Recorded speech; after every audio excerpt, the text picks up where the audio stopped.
नमस्कार दोस्तों, कैसे हैं आप? आई होप आप सब अच्छे होंगे।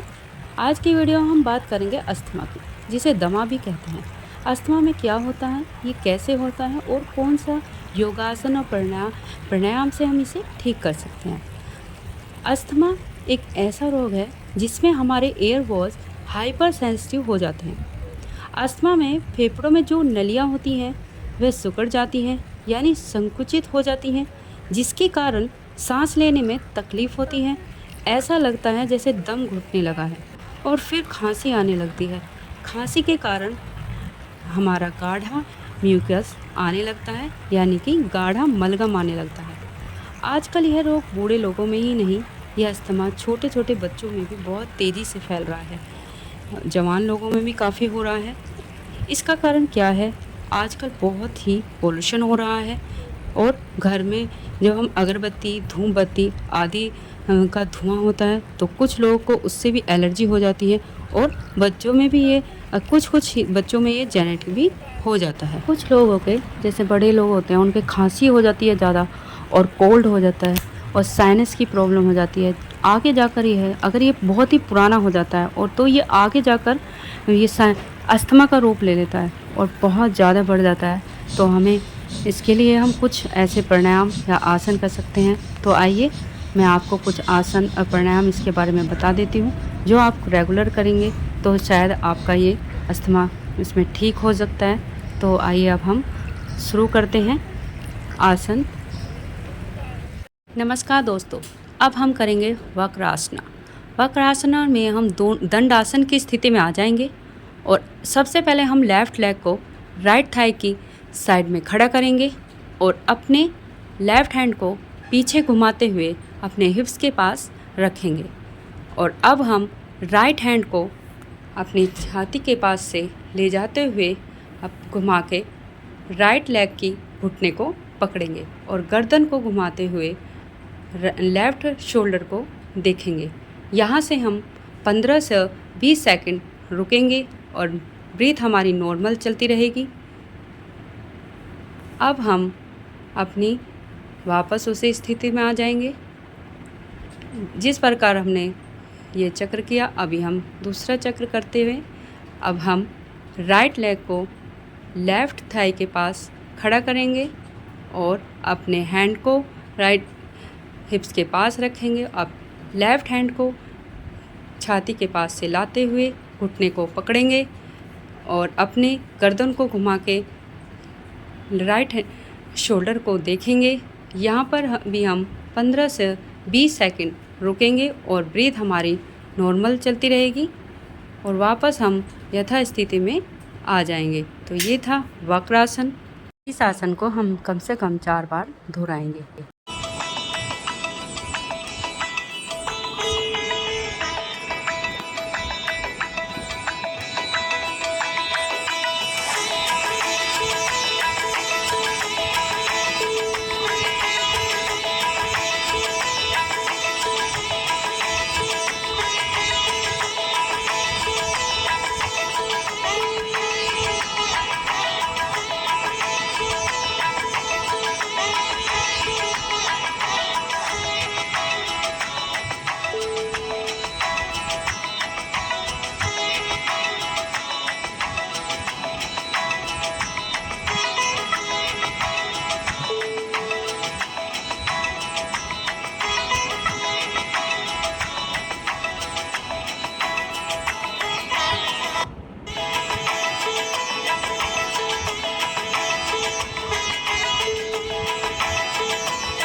करेंगे हम अर्ध मध्येंद्रीय आसना।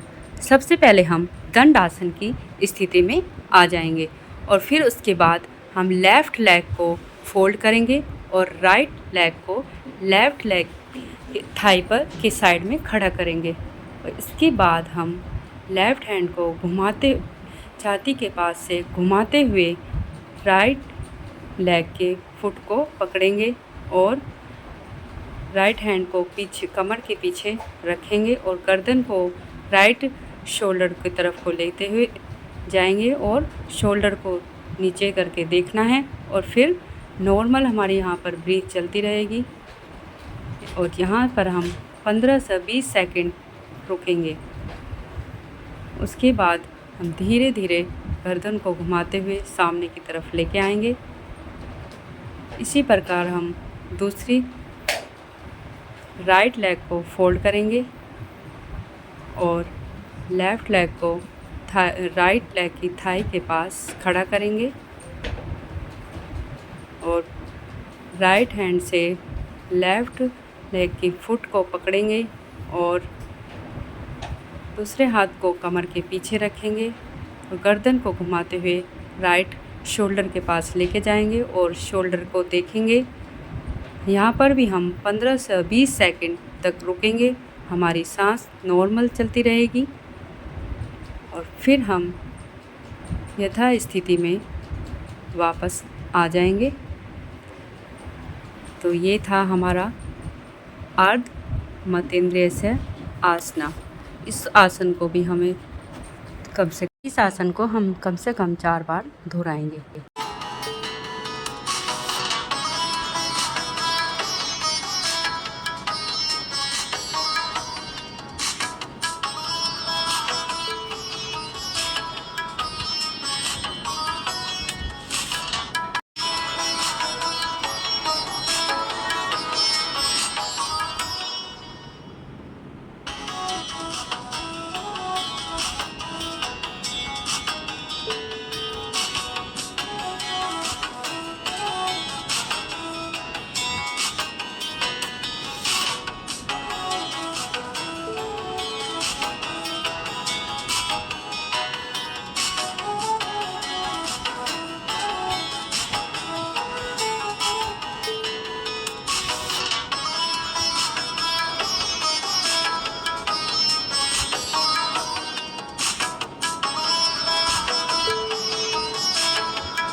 नंबर 3, अब हम करेंगे हस्त उत्तान आसना। सांस भरते हुए पीछे की तरफ एक कर्व बनाएंगे और फिर हम सांस छोड़ते हुए वापस यथा स्थिति में आ जाएंगे।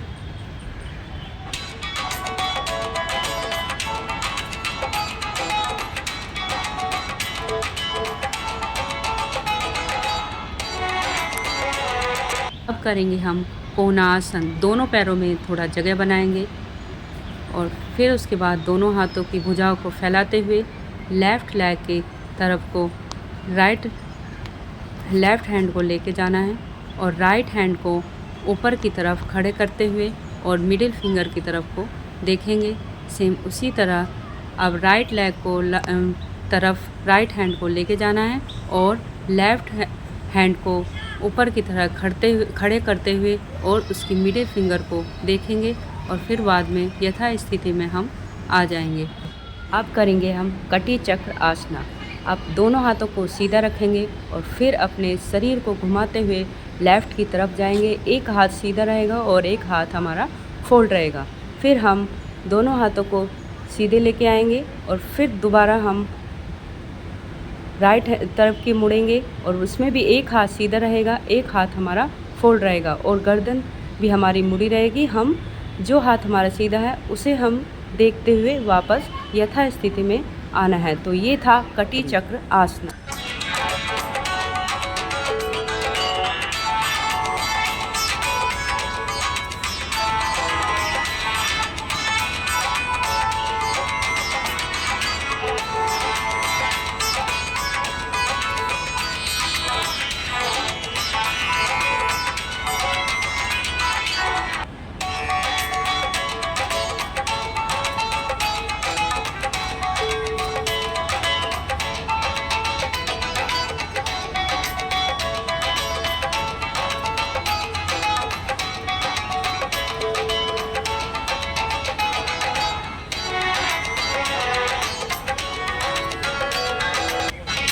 अब हम करेंगे कुछ प्राणायाम, जैसे भ्रष्टिका प्राणायाम है और सूर्य भेदी प्राणायाम है। ये दोनों प्राणायाम इस अस्थमा में बहुत ज़रूरी हैं। ये जो प्राणायाम है ये हमारे पंप का काम करते हैं, हमें ब्रीथ में आने और जाने में बहुत हेल्प करते हैं। हम योगा आसना कुछ कम कर सकते हैं, लेकिन प्राणायाम को हम बिल्कुल भी कम नहीं करेंगे। उन्हें हमें ज़रूर करना है, उनके लिए हमें टाइम ज़रूर निकालना है। और ये आप उसका रिज़ल्ट भी देख सकते हैं, ये बहुत ही इम्पोर्टेंट है। प्लीज़ आप प्राणायाम कीजिए और योगा आसना कीजिए और अपनी बीमारी को दूर कीजिए।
तो ये थे दोस्तों कुछ योगा आसना।